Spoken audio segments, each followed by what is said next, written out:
നമസ്കാരം കൂട്ടുകാരെ. ഇന്നത്തെ എൻ്റെ റെസിപ്പി ഒരു ലെമൺ റൈസാണ്. വെസ്റ്റേൺ നാടൻ റെസിപ്പിയിലേക്ക് എല്ലാവർക്കും സ്വാഗതം. ഇതിനായിട്ടൊരു പാൻ ചൂടാക്കുക. അതിലേക്ക് 2 ടേബിൾ സ്പൂൺ നല്ലെണ്ണ ഒഴിച്ചു കൊടുക്കുക. ഈ നല്ലെണ്ണ നല്ലതായിട്ട് ചൂടായിട്ട് വരുമ്പോഴത്തേക്കും അതിലേക്ക് 1 ടീസ്പൂൺ കടുക് ഇട്ട് കൊടുക്കുക. ആ കടുക് മുഴുവൻ പൊട്ടി വരണം. ഈ റെസിപ്പി യാത്രയിലും പിള്ളേർക്ക് സ്കൂളിലും ഒക്കെ കൊടുത്തു വിടാനായിട്ട് ഈസി ആയിട്ട് ഉണ്ടാക്കാവുന്ന ഒരു റെസിപ്പിയാണ്.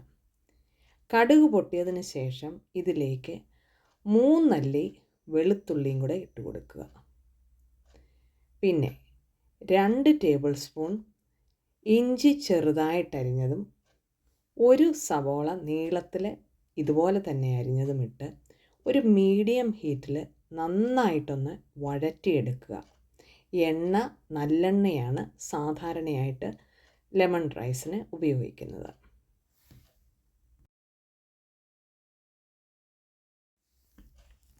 ഈ സവോള ഇവിടെ നല്ലതായിട്ട് വഴന്നു വന്നിട്ടുണ്ട്.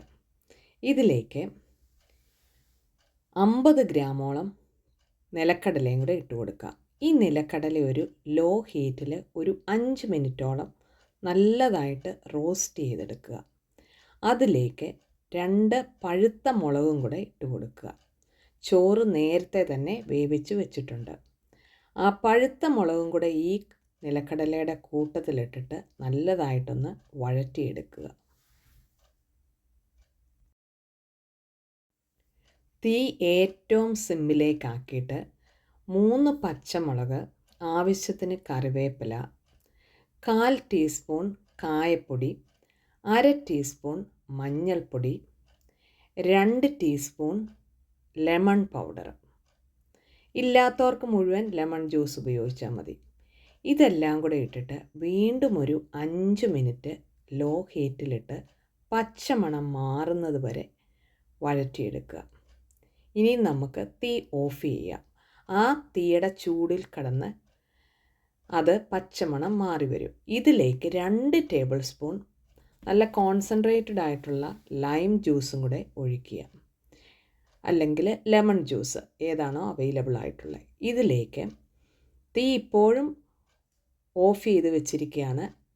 ഏകദേശം 2 കപ്പ് വേവിച്ച് വെച്ചിരിക്കുന്ന റൈസും കൂടെ ഇട്ട് കൊടുക്കുക. വീണ്ടും തീയെ ഒരു സിമ്മിലേക്കാക്കുക.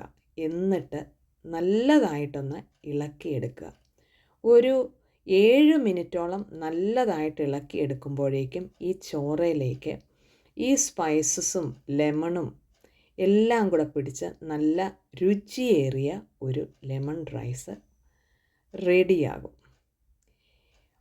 ലഞ്ച് ബോക്സിലേക്ക് പെട്ടെന്ന് പിള്ളേർക്ക് ഉണ്ടാക്കി കൊടുക്കാവുന്ന ഒരു റെസിപ്പിയാണ്.